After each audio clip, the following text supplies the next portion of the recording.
सावित्री और दिव्य तोते की कहानी। प्रिय पाठकों, क्या आपने कभी सोचा कि प्रेम और विश्वास की शक्ति इतनी गहन हो सकती है कि वो असंभव को भी संभव कर दे? ये कहानी उस नारी की है जिसने एक अनजान रिश्ते में विश्वास किया और उस विश्वास ने एक चमत्कार को जन्म दिया। ये कहानी केवल प्रेम की नहीं बल्कि साहस, त्याग और दैवीय शक्ति की भी है। इस कथा को अंत तक जरूर पढ़ें, क्योंकि रामायण में कहा गया है कि कोई भी कथा या सीख बीच में छोड़ना पाप के समान है। तो आइए इस अनोखी कहानी की शुरुआत करते हैं। सावित्री का एकाकी जीवन। काशीपुर के निकट एक घना जंगल था जहां रंग बिरंगे पक्षी चहचहाते और नदियां मधुर संगीत के साथ बहती थीं। इस जंगल के किनारे एक छोटी सी झोपड़ी में एक युवती रहती थी जिसका नाम था सावित्री। सावित्री की उम्र लगभग 22 वर्ष थी। वह एक अनाथ थी जिसके माता पिता बचपन में ही एक महामारी में चल बसे थे। सावित्री पास के गांव में जाकर फूल बेचती और जंगल से जड़ी बूटियां इकट्ठा करके अपना गुजारा करती थीं। उसकी सुंदरता ऐसी थी कि गांव की औरतें उससे जलन करतीं और पुरुष उसका मजाक उड़ाते, पर सावित्री ने कभी किसी की बात का बुरा नहीं माना। उसके लिए जीवन केवल जीवित रहना और अपने छोटे से सपनों को संजोना था। तोते का आगमन और अनोखा बंधन।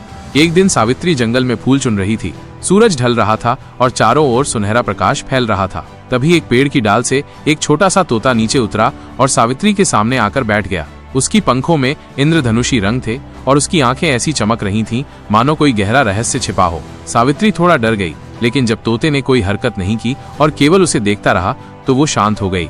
उसने हल्के से मुस्कुराते हुए कहा, तू कौन है छोटे, मुझसे क्या चाहता है? तोते ने सिर झुकाया जैसे उसकी बात समझ गया हो। सावित्री ने उसे प्यार से देखा और अपने काम में लग गई। तोता वहीं बैठा रहा और जब सावित्री फूलों की टोकरी बांधने लगी तो उसने अपने छोटे से पंखों से टोकरी को थामने की कोशिश की। सावित्री आश्चर्यचकित रह गई। उसने तोते के सिर पर प्यार से हाथ फेरा और बोली, तू कितना प्यारा है। उस दिन के बाद वो तोता रोज सावित्री के पास आने लगा। कभी वो उसके लिए जंगल से मीठे बेर लाता तो कभी उसके साथ उड़कर उसे रास्ता दिखाता। सावित्री के जीवन में एक नया रंग भर गया। उसके चेहरे पर मुस्कान लौट आई और उसका अकेलापन धीरे धीरे कम होने लगा। समय बीतता गया और सावित्री व तोते के बीच एक अनोखा बंधन बन गया। जब सावित्री उदास होती तो तोता उसकी झोपड़ी के बाहर बैठकर मधुर स्वर में गीत गाता। सावित्री उसे अपने परिवार का हिस्सा मानने लगी थी। एक चांदनी रात और गहराता रिश्ता। एक चांदनी रात थी। सावित्री अपनी झोपड़ी के बाहर बैठी तारों को निहार रही थी। तोता पास की डाल पर बैठा उसे देख रहा था। सावित्री ने उसकी ओर देखा और बोली, तू मेरे साथ हमेशा रहेगा ना? तोते ने धीरे से उड़ान भरी और सावित्री के कंधे पर आकर बैठ गया। सावित्री ने उसे प्यार से सहलाया और अपनी गोद में बिठा लिया। उस रात पहली बार सावित्री को लगा कि उसका अकेलापन पूरी तरह मिट गया है। कुछ महीनों बाद सावित्री बीमार पड़ गई। उसे तेज बुखार था और वो अपनी झोपड़ी में लेटी थी। तोता चिंतित होकर उसके पास बैठा था। उसने जंगल से कई औषधीय पत्तियां लाकर सावित्री के सामने रख दी। सावित्री ने मुश्किल से आंखें खोली और धीमे स्वर में कहा, तू मेरी इतनी चिंता क्यों करता है?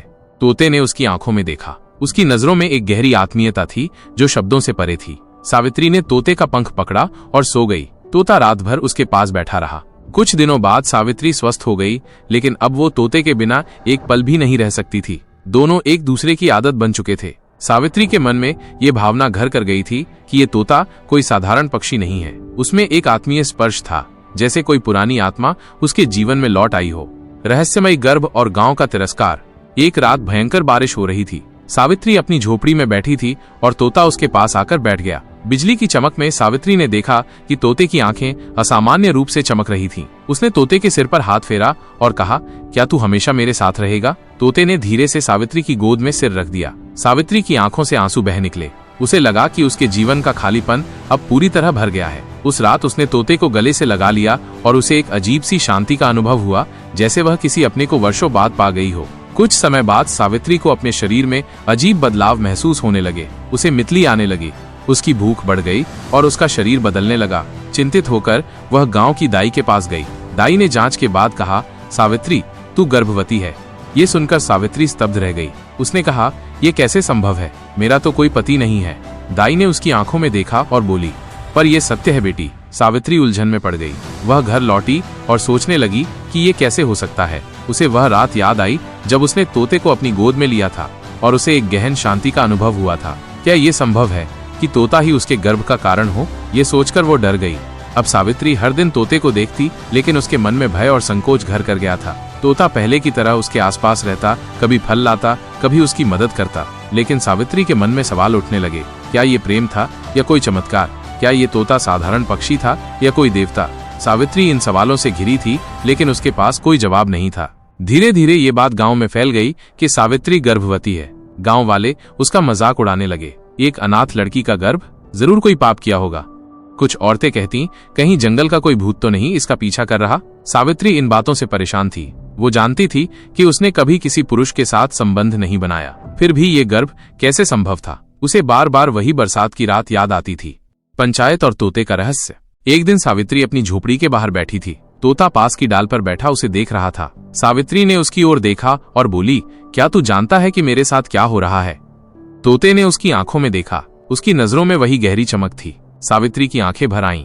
उसने कहा, मैंने तुझसे प्रेम किया, लेकिन ये कैसे संभव है कि तू मेरे गर्भ का कारण बन गया। जब गांव वालों को सावित्री के गर्भ की बात पक्की हुई तो पंचायत बुलाई गई। मुखिया ने कड़े स्वर में पूछा, सावित्री सच बता, तेरे गर्भ का पिता कौन है? सावित्री सिर झुकाए खड़ी रही। कुछ देर बाद उसने कहा, मुझे नहीं पता। पंचायत के लोग चिल्लाए, झूठ बोल रही है, बिना पुरुष के गर्भ कैसे ठहर सकता है? सावित्री ने साहस जुटाकर कहा, मेरे जीवन में कोई पुरुष नहीं आया। हाँ, एक तोता है जो मेरे साथ रहता है, मेरी मदद करता है। मुखिया हंसते हुए बोला, क्या तू कह रही है कि एक तोते से तुझे गर्भ ठहरा? गांव वाले ठहाके मारकर हंस पड़े, लेकिन सावित्री के चेहरे पर गंभीरता थी। उसने कहा, मैं नहीं जानती कि ये कैसे हुआ, लेकिन ये सच है कि जब से ये तोता मेरे जीवन में आया, मेरा जीवन बदल गया। गांव वालों ने सावित्री को अपवित्र मान लिया। औरतें उससे बात करना बंद कर देती। बच्चे उसकी झोपड़ी के पास नहीं आते थे। सावित्री पूरी तरह अकेली पड़ गई। उसके मन में अब केवल एक डर था, वो अपने बच्चे के साथ इस दुनिया में कैसे जिएगी। वो रात रात भर जागती, अपने पेट पर हाथ फेरती और सोचती कि उसके गर्भ में पल रही संतान का भविष्य क्या होगा। योगी का आगमन और तोते की विदाई। एक दिन सावित्री अकेली थी, तभी तोता आया और धीरे से उसके सामने बैठ गया। सावित्री ने उसकी आंखों में देखा और बोली, क्या तू मुझसे कुछ छिपा रहा है? तोते की आंखों से आंसू टपक पड़े। सावित्री चौंक उठी। तू रो रहा है? तोते ने धीरे से सावित्री का हाथ छुआ। सावित्री को लगा कि इस छोटे से प्राणी में गहरी आत्मीयता छिपी है, लेकिन इससे पहले कि वो कुछ समझ पाती, तोता उड़कर जंगल की ओर चला गया। सावित्री ने आवाज लगाई, रुक जा, लेकिन तोता नहीं रुका। अगले दिन गांव में एक सिद्ध योगी आए। गांव वालों ने सावित्री की स्थिति के बारे में बताया। योगी ने सावित्री को बुलाया और कहा, तेरे गर्भ में जो संतान पल रही है वो साधारण नहीं है। क्या कोई पक्षी तुझसे जुड़ा है? सावित्री ने सिर झुकाकर कहा, हाँ, एक तोता था जो मेरी देखभाल करता था, लेकिन अब वो चला गया। योगी ने गहरी सांस ली और बोले, वो कोई साधारण तोता नहीं था, वो एक शापित आत्मा थी जो किसी गंधर्व का अवतार थी। जब उसने तुझसे निस्वार्थ प्रेम का अनुभव किया, उसका श्राप टूट गया। सावित्री विस्मय से योगी की ओर देखने लगी। उसने पूछा, क्या मेरी संतान सचमुच दिव्य है? योगी ने कहा, हाँ, ये संतान प्रेम और विश्वास का प्रतीक है, लेकिन इसके जन्म के साथ एक बड़ा संकट भी आएगा।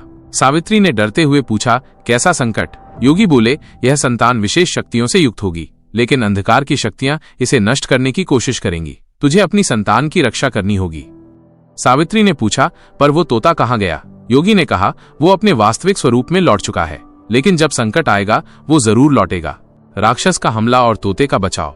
समय बीतता गया। सावित्री का गर्भ बढ़ता गया। गांव वाले उसे ताने मारते, लेकिन सावित्री के मन में अब एक नई शक्ति थी। उसे विश्वास था कि वो अपनी संतान की रक्षा कर सकती है। एक दिन वो जंगल में जड़ी बूटियां इकट्ठा करने गई। तभी एक डरावनी साया उसके सामने प्रकट हुआ। वह एक विशाल राक्षस था जिसकी आंखें लाल थीं। उसने गरजते हुए कहा, तेरे गर्भ की संतान को मैं नष्ट कर दूंगा। सावित्री डर गई, लेकिन उसने साहस जुटाया और बोली, तू मेरे बच्चे को छू भी नहीं सकता। तभी हवा में हलचल हुई और सामने वही तोता प्रकट हुआ। उसकी आंखों में तेज था। उसने राक्षस पर छलांग लगाई और दोनों के बीच युद्ध छिड़ गया। अंततः तोते ने राक्षस को परास्त कर दिया और वो धुएं में बदलकर गायब हो गया। सावित्री ने तोते की ओर देखा, लेकिन वो फिर से जंगल में गायब हो गया।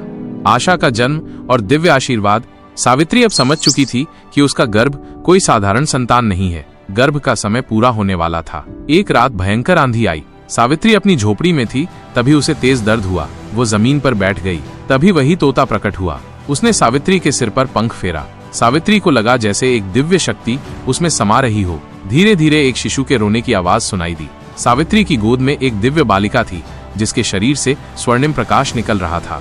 तोते ने बालिका को देखा और कहा, यह संतान सत्य और प्रेम का प्रतीक है। इसकी रक्षा करना तेरा कर्तव्य है। सावित्री ने बालिका को गले लगाया और बोली, मैं इसकी रक्षा जरूर करूंगी। तोता बोला, मेरा कार्य पूरा हुआ, अब मुझे अपने वास्तविक स्वरूप में लौटना है, लेकिन जब संकट आएगा मैं लौटूंगा। सावित्री ने कहा, मैं जानती हूँ कि तू मुझे कभी अकेला नहीं छोड़ेगा।